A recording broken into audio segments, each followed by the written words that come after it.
Assalamualaikum warahmatullahi wabarakatuh.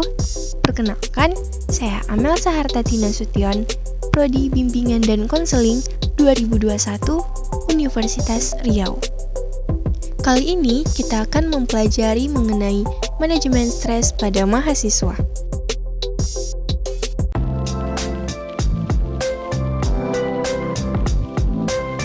Jadi, apa sih yang dimaksud dengan stres? Stres adalah suatu kondisi ketegangan yang mempengaruhi emosi, proses berpikir, dan kondisi seseorang. Yang menyebabkan stres disebut stresor. Stresor yang pertama, stresor internal seperti demam. Stresor yang kedua, stresor eksternal seperti pembulian. Stresor ketiga, stresor perkembangan sesuai perkembangan usia. Dan yang terakhir, stresor situasional seperti perceraian dalam hubungan. Macam-macam stres. Stres fisik disebabkan keadaan fisik seperti suhu tinggi atau sangat rendah, suara bising, sinar matahari, dan tegangan arus listrik.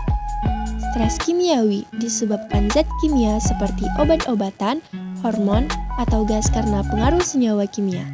Stres mikrobiologik disebabkan kuman seperti virus, bakteri, atau parasit.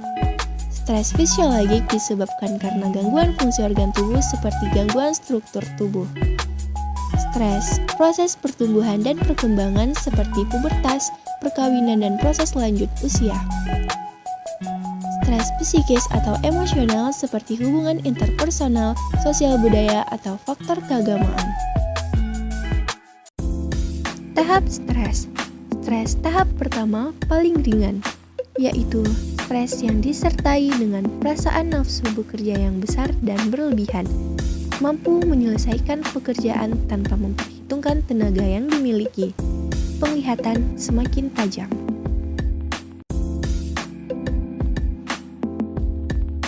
Stres tahap kedua.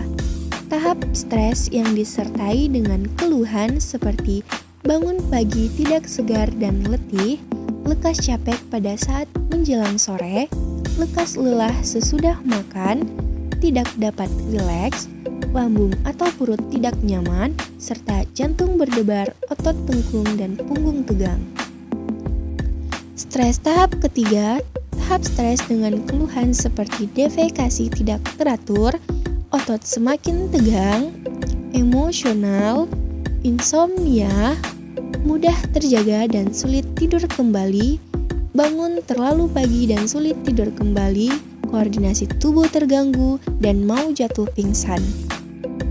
Stres tahap keempat, tahap stres dengan keluhan seperti tidak mampu bekerja sepanjang hari, aktivitas pekerjaan terasa sulit dan menjenuhkan, respon tidak adekuat, kegiatan rutin terganggu, gangguan pola tidur, sering menolak ajakan, konsentrasi dan daya ingat menurun, serta timbul ketakutan dan kecemasan.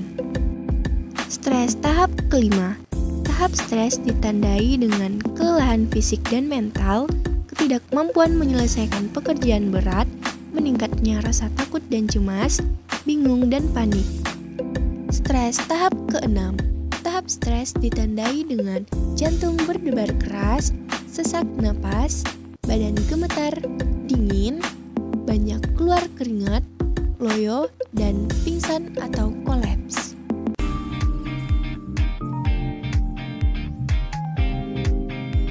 Nah, sekarang gimana sih cara menangani stres? Pertama, pengaturan diet dan nutrisi seperti makan teratur, menu bervariasi, dan hindari makan daging. Kedua, istirahat dan tidur dapat memulihkan keadaan tubuh dan memperbaiki sel-sel yang rusak. Ketiga, olahraga teratur dapat meningkatkan daya tahan dan kekebalan fisik maupun mental. Keempat, berhenti merokok. Kelima, tidak mengkonsumsi minuman keras. Keenam, pengaturan berat badan karena keadaan tubuh yang seimbang akan meningkatkan ketahanan dan kekebalan tubuh terhadap stres. Ketujuh, pengaturan waktu, yaitu menggunakan waktu secara efektif dan efisien serta melihat aspek produktivitas waktu. Kedelapan, terapi psikofarmaka. Terapi menggunakan obat-obatan seperti obat anti cemas dan antidepresan. Kesembilan, terapi psikoreligius menggunakan pendekatan agama seperti beribadah berdasarkan kepercayaan masing-masing. Dan yang terakhir, psikoterapi menggunakan teknik psikologis yang disesuaikan dengan kebutuhan. Psikoterapi terbagi menjadi psikoterapi suportif, yaitu memberikan motivasi atas dukungan agar pasien mengalami percaya diri. Psikoterapi reedukatif, yaitu memberikan pendidikan secara berulang.